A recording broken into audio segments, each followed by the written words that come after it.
नमस्कार महाराष्ट्रातील तमाम कर्मचारी बंधू आणि भगिनींनो, तुमच्याकरिता एक अतिशय महत्त्वपूर्ण शासन निर्णय बातमी घेऊन आलेलो आहे। सुधारित पेन्शन प्रणालीबाबत राज्य कर्मचाऱ्यांचे विविध प्रश्न व उत्तर जाणून घेण्याकरिता हा व्हिडिओ आहे।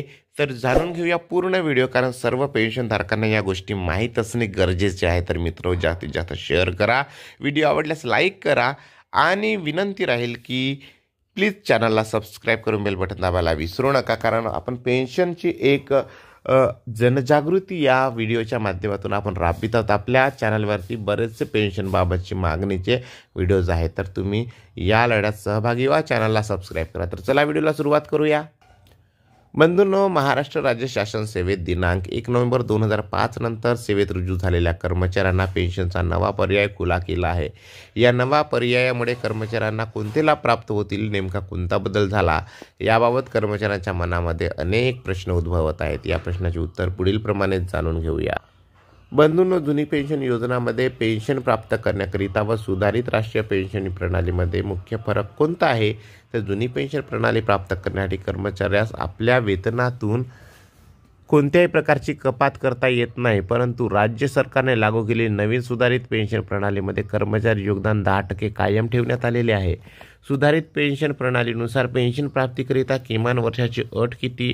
तर जुन्या पेन्शन प्रणालीमध्ये शेवटच्या वेतनाच्या 50% रक्कम प्राप्त करण्यासाठी किमान 10 वर्षे सेवा पूर्ण होणे अपेक्षित आहे, परंतु या नवीन पेन्शन प्रणालीमध्ये शेवटच्या वेतनाच्या 50% रक्कम पेन्शन घेण्यासाठी किमान 30 वर्ष सेवा पूर्ण होणे आवश्यक आहे। स्वेच्छा सेवानिवृत्ती बाबत कोणतीही तरतूद आहे? तर जुन्या पेन्शन योजनामध्ये स्वेच्छा सेवानिवृत्ती प्रकरणी जर कर्मचाऱ्यास सेवा ही 20 वर्ष पूर्ण झाली असल्यास त्यास शेवटच्या 3 वर्षाच्या सरासरी वेतनाच्या 50% एवढी रक्कम देण्यात येते। तर सदर सुधारित नवीन पेन्शन प्रणालीमध्ये याबाबत कोणतीही तरतूद नाही। महागाई भत्ता कसा मिळणार? जुन्या पेन्शन योजनामध्ये विद्यमान सरकारी कर्मचाऱ्याप्रमाणे सदर 6 महिन्याला DAचे सुधारित दर लागू होते, व सदर सुधारित पेन्शन प्रणालीमध्ये कर्मचाऱ्यांना सेवानिवृत्ती पेन्शनच्या तत्कालीन DAचे दर लागू होणार आहेत।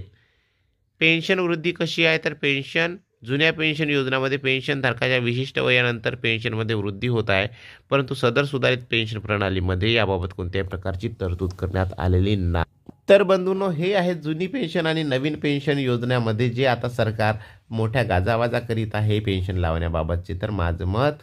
तर मित्र, तुम्हाला काय वाटते? जुनी पेन्शनचा लढा आपण अजून सुरू ठेवणे गरजेचे आहे, कारण संपूर्ण सुरक्षा जुन्या पेन्शनद्वारेच होऊ शकते कर्मचाऱ्यांची।